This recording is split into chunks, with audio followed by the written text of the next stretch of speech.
team. Today we're going to be talking about your assigned weddings, where to find the details on those weddings, and where to find your HoneyBook booking agreements for each wedding.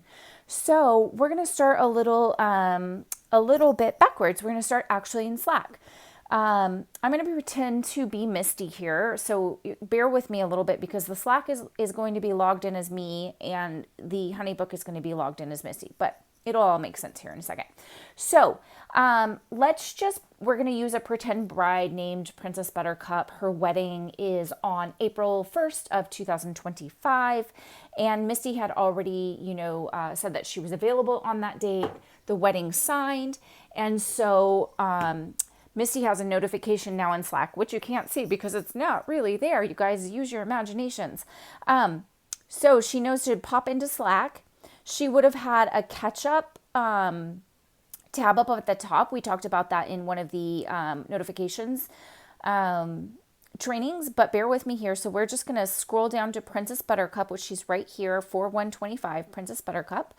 So we know the date, we know her name. I've added the phone number. I will always add the bride's phone number just in case for some reason that you need it. And then here is the message that went out. Hi team. You have a booking agreement waiting for you in HoneyBook. So that is how you know that you have an outstanding booking agreement waiting for your review and signature. Okay, so that will show up in Slack. Once you know you have that, you're going to pop over to HoneyBook and you're going to log in. You'll probably already be logged in. I do recommend that you stay logged in. It's just a little bit easier, and that way if you have to do something on the fly, it's a little faster. But I am logging in as Misty here. Ooh, if I can do this right. Here, let me focus. I'm going to log in as Misty because her view will be the most similar to yours, and I'm going to show you, well, you have to do it properly, you guys. Okay.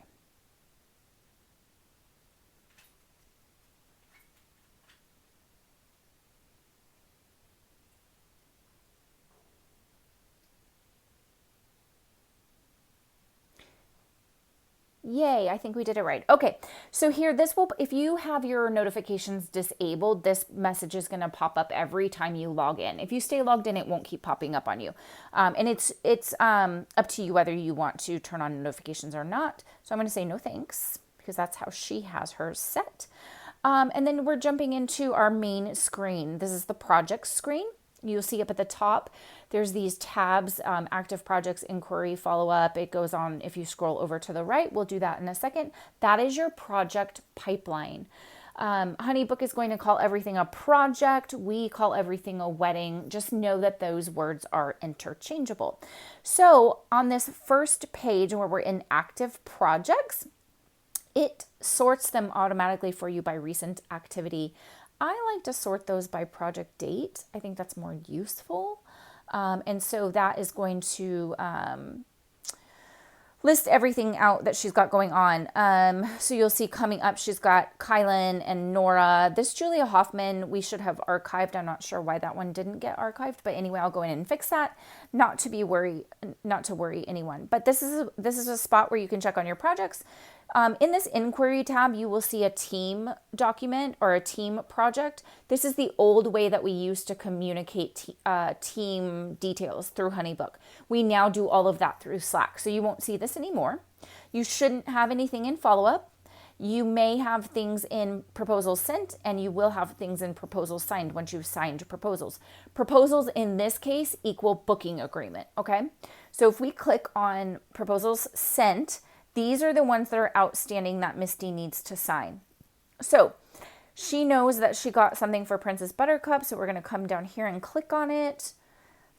And here is the file. You can either click on the file right directly from this activities tab, or you can come over to files and click on it here. There's two ways to get into it. Doesn't matter which one you use. So let's click on that. And then we'll scroll down a little bit, and we want to click this sign. Do we want to click the sign button? I think we want to click the view contract button. So here nope, that's not what we wanted. We did want to click the sign button. I'm sorry, you guys. I don't do this part of it very often. So we do want to click the sign button. That brings up the whole booking agreement. You'll see the wedding booking agreement stuff at the top is generic. It's not generic. I shouldn't say that. It's standard for every booking agreement that you get, and it's straight from your independent contractor agreement. So that will never change unless you leave and come back for some reason and have a new start date. The wedding information, this is the name of the bride, the date, the location, the arrival and setup time. Please remember that arrival and setup time means the time that you are knocking on the door or walking into the bridal suite. It is not the time that you show up in the parking lot. You need to plan extra time for that. This is the time that the bride knows that we are going to be saying good morning to her. Okay. And then you have an estimated completion time. We always have that completion time be estimated simply because you might get done a little bit early, or in rare instances, you might need a tiny bit more time. That doesn't typically happen, but we're pretty good at scheduling the right amount of time, but sometimes it does. Okay, and then we come down a little bit, and here are the services required. We see that Missy is being requested to do 2 attendee hair and 2 attendee makeup. And then we come down to payment. We will see on our booking agreements, services and supplies reimbursement are like lumped into one total. And that is simply for me, that just saves me time. When you have your offer letter and your annual raise letter, you'll see that those 2 items are broken out. In the payment form on here, I lump them together. It saves me a lot of time. I know that seems silly, but it does save me a lot of time. So anyway, your services and supplies reimbursement, you would have travel, team lead. She's not a team lead on this wedding, so that's 0. It's not an early morning, so she's getting 0 there. And then it's not a holiday. So then we would have our total. So we come down to the signature portion. You've read and understand the terms of this agreement. This is your services, and you're legally obligated to show up. So you'll see here, you'll see that I, Maggie May, have already signed this agreement as the owner of the company. You'll also see Maggie-booking agreements. So this is a little back end thing that we have to do in HoneyBook to just make it all work. So bear with me on this. It's a little bit of a workaround, but it's the best I've found. So that line won't be signed. That will be signed after I have received your signature. So Misty has read this over. She feels comfortable with it. This is a fakey agreement, so I don't feel weird signing for her. So I'm going to click the little signature spot, and you can either type your name out or you can draw it out. It's totally up to you. So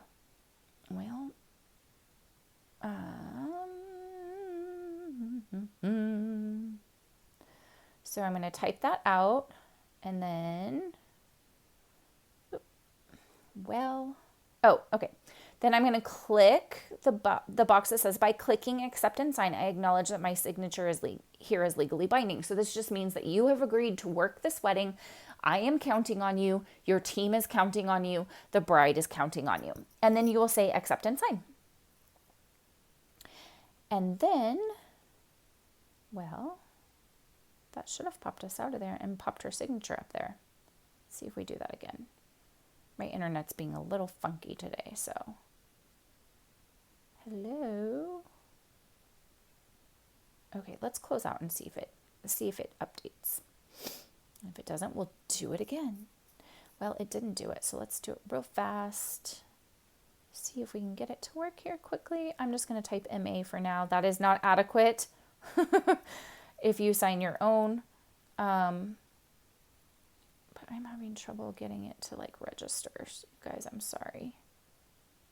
For some reason, it's not wanting to let me scroll down.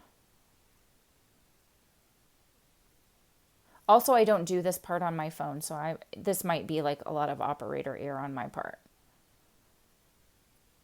There we go. Okay, so it popped up there. Yay, it's signed, it's done. We know it's good. You can close out. Now, if you want to, for some reason, double check that, you can pop down here and you can see that Maggie May is signed as the owner. It's awaiting booking agreement signature as the manager, and Misty has signed. So we're good to go. Now, we'll go back to our pipeline, and we will notice that Princess Buttercup's project is still in the proposals sent stage of the pipeline. That's because this is that tricky workaround piece. That's because once I receive your signature, I go in and sign as the manager for booking agreement, and then that pops it over to the proposals signed category. So in this category, you will see all the weddings that you are assigned to and that are coming up in your schedule. I think that's it for this one, you guys. On the next one, we will go into more wedding details for each individual bride. So see you there.